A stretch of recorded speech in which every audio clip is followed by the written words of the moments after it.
Bạn đang chìm trong giấc ngủ thì đột nhiên tỉnh dậy. Không phải vì tiếng báo thức.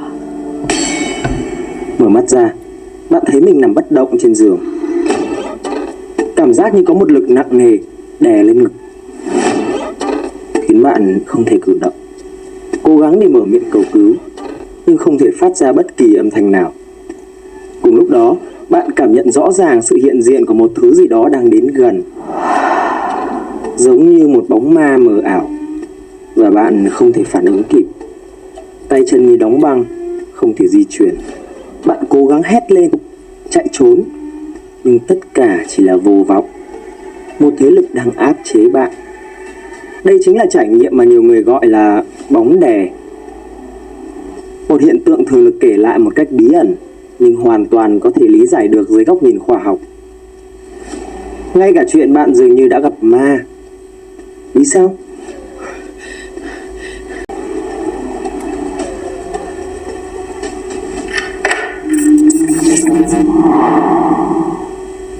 Theo Ryan Hood, tác giả quyển sách Sleep Paralysis, A Guide to Hypnagogic Visions and Visitors of the Night. Hiện tượng bóng đè thường gắn với niềm tin về những thế lực ma quỷ xung quanh chúng ta. Người ta cho rằng ma chính là nguyên nhân gây ra tình trạng này. Chỉ là những người yếu bóng vía mới bị thế khi ngủ. Cũng có người cho rằng sự quấy phá đến từ các linh hồn. Cách lý giải này được rất nhiều người tin tưởng và thường giải quyết bằng cách chuyển nơi ở hoặc làm lễ cúng bái.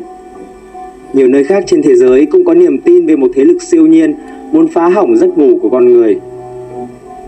Ở Ấn Độ, người ta đổ lỗi cho Jinn, một loại thần đèn độc ác được tạo ra từ lửa vô hình. Jinn sẽ thì thầm vào tai bạn, thậm chí chiếm hữu cơ thể bạn.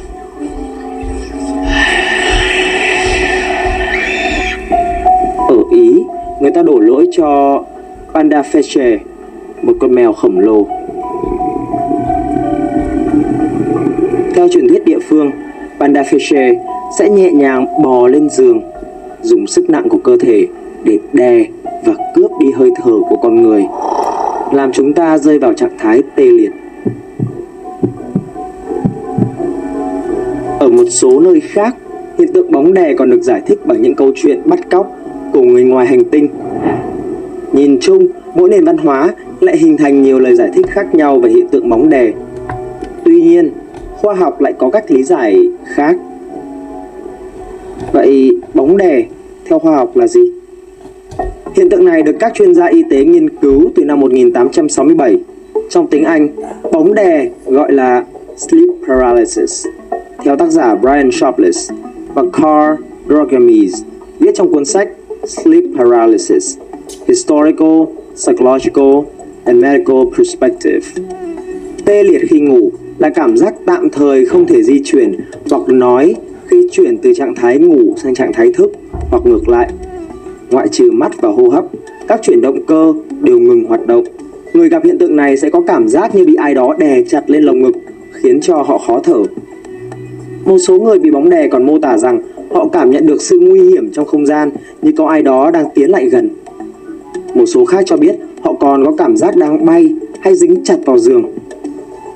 Chứng tê liệt khi ngủ không gây ảnh hưởng nghiêm trọng tới sức khỏe. Tuy nhiên, trải nghiệm này có thể gây ảnh hưởng đến tâm lý của con người, khiến chúng ta sợ hãi và lo lắng. Tổng hợp từ hơn 30 công trình nghiên cứu chỉ ra, khoảng 10% dân số thế giới đã từng trải qua hiện tượng bóng đè. Vậy nguyên nhân chính của hiện tượng bóng đè là gì? Cũng trong quyển sách Sleep Paralysis: Historical, Psychological and Medical Perspective, hiện tượng bóng đè xảy ra do rối loạn chu kỳ REM, hay là chuyển động mắt nhanh khi ngủ. Để hiểu rõ hơn về hiện tượng này, chúng ta cần xem xét kỹ hơn về các giai đoạn của một giấc ngủ bình thường. Giấc ngủ bình thường có hai chu kỳ: NREM, Non-Rapid Eye Movement, giấc ngủ không chuyển động mắt nhanh, và REM, Rapid Eye Movement, giấc ngủ có chuyển động mắt nhanh. Trong đó, chu kỳ NREM chia thành 4 trạng thái. Trạng thái đầu tiên kéo dài 5 đến 10 phút. Lúc đó chúng ta thường chỉ mới ngủ lơ mơ và rất dễ tỉnh giấc. Trạng thái thứ hai kéo dài từ khoảng 10 phút, gọi là giai đoạn ngủ nhẹ. Trạng thái 3 là tiền ngủ sâu. Nhịp thở và nhịp tim xuống đến mức thấp nhất, rồi rất nhanh chóng chúng ta rơi vào trạng thái thứ 4. Trạng thái này gọi là ngủ sâu.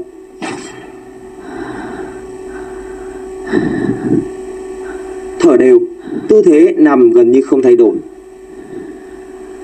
Tiếp theo là chu kỳ REM xen kẽ giữa các chu kỳ của NREM, là chu kỳ giấc ngủ khi mắt di chuyển nhanh và hoạt động não bộ tương tự như khi thức dậy. REM là giai đoạn rất quan trọng vì đây là lúc giấc mơ xảy ra và cơ thể bạn tràn trề sinh lực. Lúc này bạn sẽ có những giấc mơ sống động như thật. Và đây là lúc não can thiệp. Não sẽ gửi các tín hiệu đến các tế bào thần kinh vận động để ngăn chặn chuyển động, tạo ra tình trạng tê liệt toàn bộ cơ thể.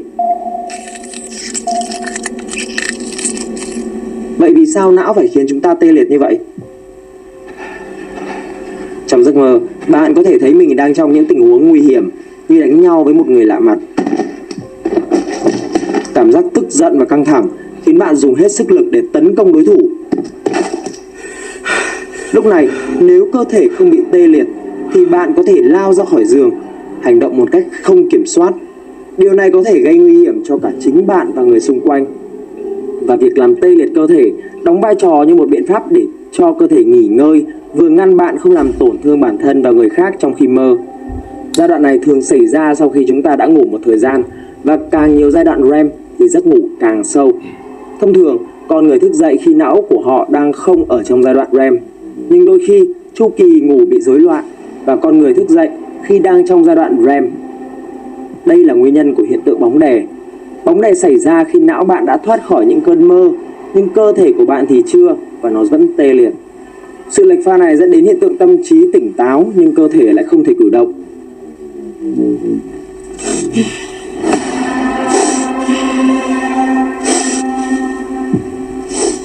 Vậy tác nhân gây ra rối loạn REM là gì?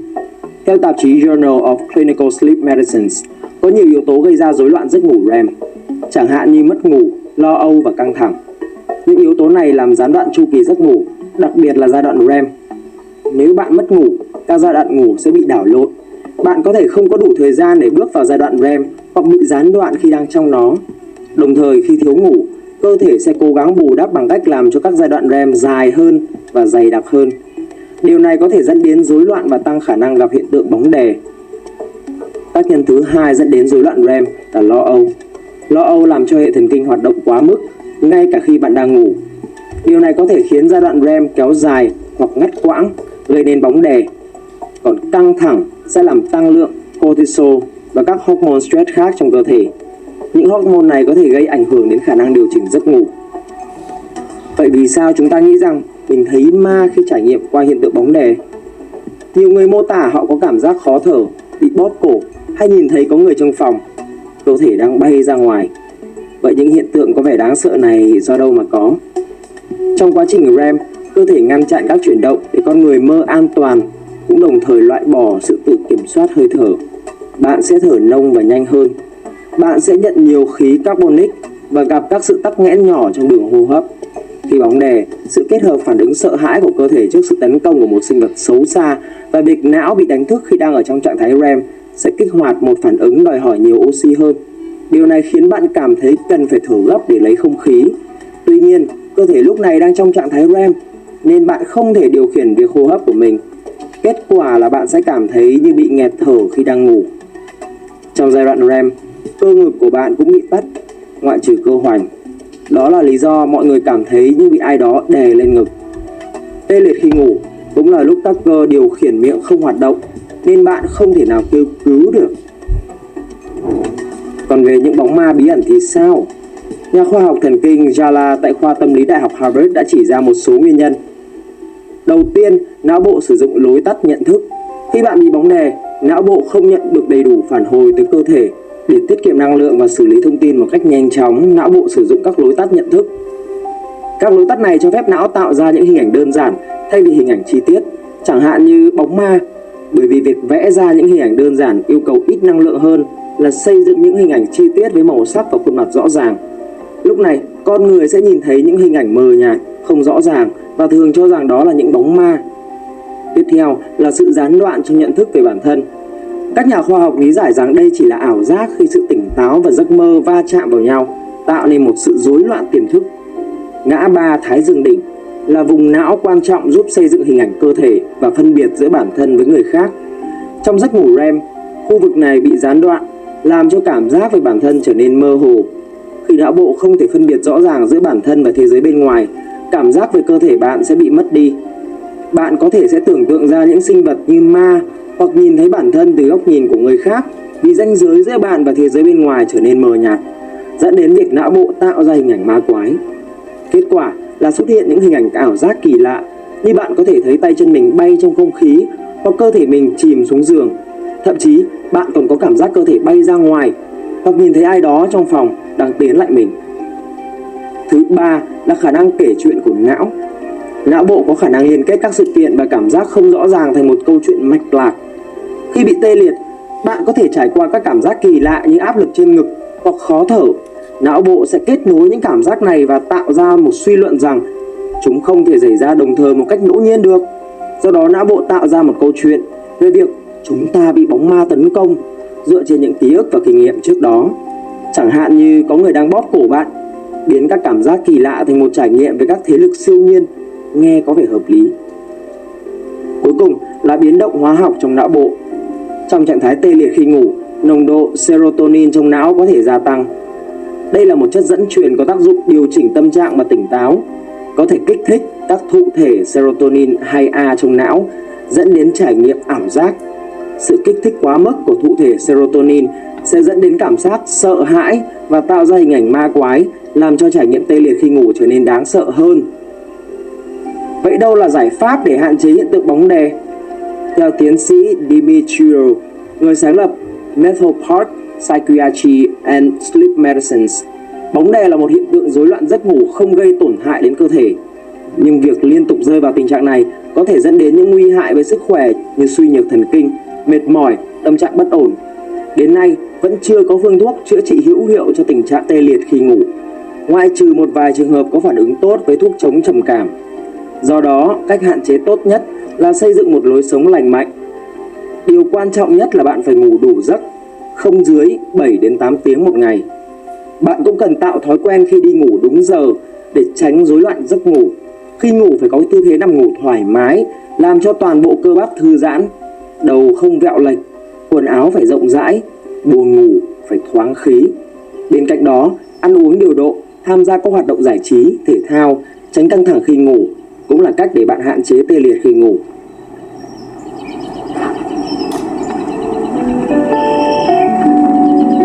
Trong nghiên cứu công bố hồi tháng 10 năm 2014 của tác giả Sharpless BA, Đại học bang Washington, khoảng 79% những người được hỏi cho rằng những cách thức lành mạnh trên rất hiệu quả. Một cách khác là thay vì ngăn chặn bóng đè, có thể tìm cách phá vỡ nó bằng cách cử động một bộ phận cơ thể như ngón tay hoặc thư giãn toàn thân. Cách thức này được 54% người được hỏi trong nghiên cứu tin rằng có hiệu quả. Có một biện pháp khá thú vị khi gặp chứng tê liệt khi ngủ là thư giãn và cứ để nó xảy ra. Nghiên cứu chỉ ra rằng 20% những người thường xuyên gặp triệu chứng này thực sự cảm thấy dễ chịu vì họ biết nó không hề nguy hiểm. Con người vẫn thường tìm đến các thế lực siêu nhiên để giải thích cho những hiện tượng quá khó tìm câu trả lời. Và từ trước đến nay, ở nhiều nền văn hóa, ma quỷ luôn được cho là nguyên nhân của bóng đè. Điều này giúp họ tìm ra câu trả lời cho hiện tượng bí ẩn một cách dễ dàng. Tuy nhiên, nó lại khiến con người trở nên sợ hãi, ảnh hưởng nặng nề đến tâm lý khi luôn đối mặt với nỗi lo lắng về việc có ai đó quấy nhiễu mình mỗi đêm.